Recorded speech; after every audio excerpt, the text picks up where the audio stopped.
Once a darling of Wall Street, these days J.P. Morgan Chase's reputation is tarnished. The latest in a series of scandals, two former employees are accused of trying to cover up last year's $6.2 billion derivatives trading loss. Javier Martin Artajo and Julian Grout have been charged in both criminal and civil court with falsifying documents and wire fraud. Bruno Ixel, the trader known as the London Whale who actually ran up the losses, is not being charged in exchange for his testimony in the case.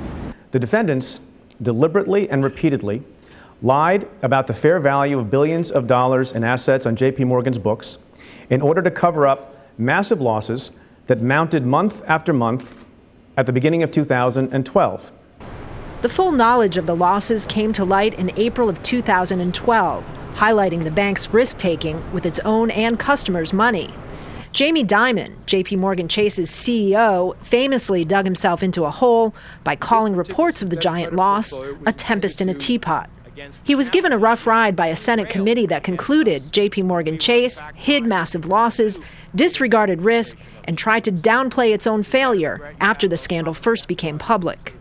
An activity critics say that should never have been allowed to happen while the firm was engaged in commercial banking.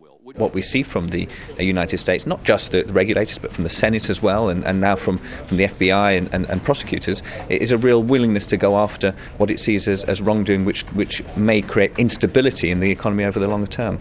The criminal case against these two traders is just one of a series of ongoing probes against J.P. Morgan by both federal and state authorities.